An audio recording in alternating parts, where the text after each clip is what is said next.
श्री गणेशाय नमः. नमस्कार मंडळी.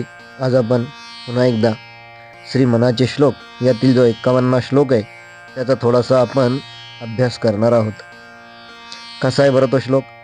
मध्ये मत्सरे सांडिला स्वार्थ बुद्धी, प्रपंचिक नाही जयाते उपाधी, सदा बोलणे नम्र वाचा सुवाचा, जगी धन्य तो दास सर्वोत्तमाचा, जय जय रघुवीर समर्थ. प्रस्तुतच्या या श्लोकामध्ये समर्थ रामदास स्वामी यांनी आपल्याला प्रपंचाचा पूर्णच अर्थ सांगितला की प्रपंच कसा करायचा. प्रपंच करत असताना मद, मत्सर आणि स्वार्थबुद्धी हे नसली पाहिजे. आणि म्हणून त्यांनी असं सांगितलं की प्रपंचिक नाही जयाते उपाधी. आता उपाधी या शब्दाचा अर्थ काय घेतो आपण? पदवी घेतो का? नाही. तो उपाधी म्हणजे कुटुंबाचं पालनपोषण या प्रकाराने हा शब्द इथे आलेला आहे. या अर्थानं हा शब्द इथे आलेला आहे की प्रपंच म्हटलं म्हणजे कुटुंबाचं पालनपोषण आपल्याला करावं लागतं. कुटुंबात कोण नसतं? ती व्यक्ती असते, त्याची आई वडील, त्याची पत्नी, त्याची मुलं बाळा हे सर्वजण असतात. त्याचप्रमाणे इतर नातलग ही सुद्धा असतात. आणि कुटुंबात राहायचं म्हटलं म्हणजे या सर्वांची जबाबदारी येणं प्रकरणानं त्या व्यक्तीवरती आलेली असते, जो कुटुंबाचा ज्याला आपण कर्ता म्हणतो.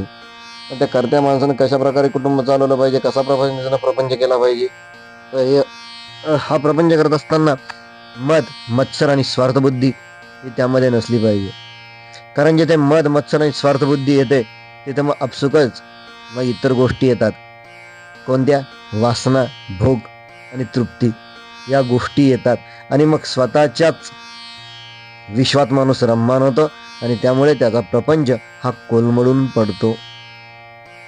त्याच्यावर ज्या व्यक्ती अवलंबून असतात त्यांचं भविष्य पुढे अंधकारमय होऊन जाते. आणि म्हणून समर्थ आपल्याला सांगतात की ज्याला खऱ्या अर्थाने प्रपंच करायचा आहे ना, तर त्याने मद, मत्सर आणि स्वार्थबुद्धी ही त्यानं सोडून दिली पाहिजे. आणि जेव्हा ही सोडल्या जाते खऱ्या अर्थाने जेव्हा सोडल्या जाते तेव्हाच कुठं त्याच्या अंतःकरणात्मक भगवंताविषयी त्याच्या मनामध्ये भावजागृती तयार होते. जोपर्यंत स्वार्थ आहे तोपर्यंत मनुष्याच्या अंतःकरणामध्ये भावजागृती होत नाही. तो देहाचेच लाड करत बसतो. स्वार्थबुद्धीप्रमाणे तो फक्त स्वतःच्या विकाराला तो चालना देतो. आणि त्याप्रमाणे वासना आणि स्वार्थबुद्धी यामुळे भक्त देवापर्यंत जाऊ शकत नाही. त्या भगवंताप्रमाणे देव जाऊ शकत नाही. आणि म्हणून भक्त तोच आहे की जो देवापासून विभक्त नाही, तो भक्त. आणि मग प्रपंचामध्ये हे सर्व करत असताना दुसरे म्हणजे मला तर असं वाटतं की समर्थांनी जेव्हा हा श्लोक लिहिला तर पहिल्या 2 ओव्यांमध्ये आपल्याला प्रश्न विचारला आणि दुसऱ्या 2 ओव्यांमध्ये त्याचं उत्तर दिलं की सदा बोलणे नम्र वाचा सुवाचा, जगी धन्य तो दास सर्वोत्तमाचा. सदा बोलणे नम्र हा शब्द अत्यंत महत्वाचा आहे.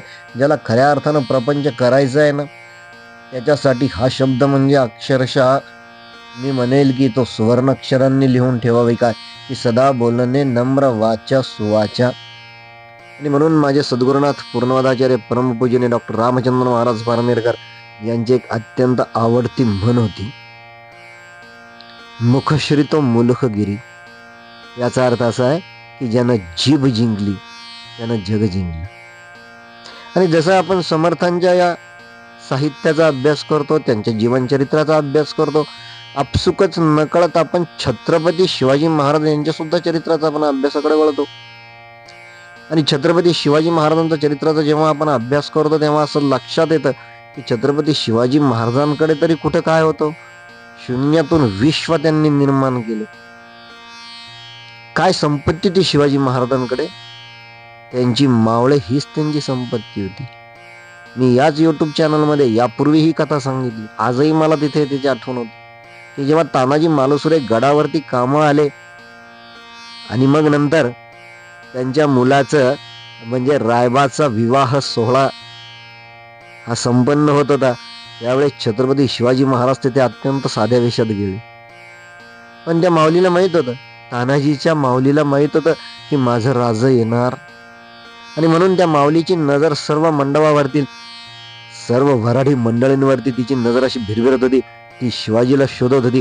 आणि नेमकी अत्यंत साध्या वेशात शिवाजी महाराज जेव्हा मावळ्याच्या वेशात तिथे पोहोचले, त्या माऊलीनं जसं बघितलं तसं धावत धावत धावत ती माऊली राजांजवळ आली.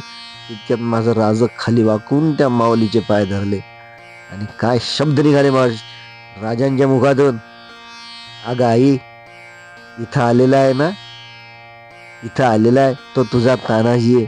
शिवाजी तिकडे गडावरती कामा.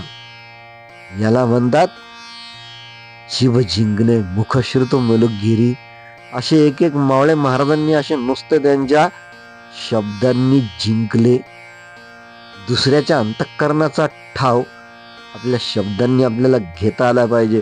आणि म्हणून माझे सद्गुरुनाथ पूर्णवादाचार्य पूज्य डॉक्टर रामचंद्र महाराज पारनेरकर एक ब्रीदवाक्य आम्हाला देत असतात की जीवन ही एक कला आहे. आणि मग पुढच्या याच्यामध्ये ते सांगतात की सदा बोलणे नम्र वाचा सुवाचा, जगी धन्य तो दास सर्वोत्तमाचा. एकदा जेव्हा आम्हाला अशा प्रकारची सवय लागून जाते, आमच्या वाणीला आपसुकच अशा प्रकारची नम्र बोलण्याची सवय लागून जाते ना, मग काय होतं, आपोआपच आपण देवाचे लाडके होतो. आणि आपल्या अंतःकरणामध्ये मग पुढे ती भावजागृती निर्माण होऊन आपण देवाकडे वळतो. तुर्तास बोलण्यासारखं खूप आहे, पण आजच्या विषयाच्या अनुसरून मला जेवढं समजलं तेवढं मी इथे पाडण्याचा प्रयत्न केला.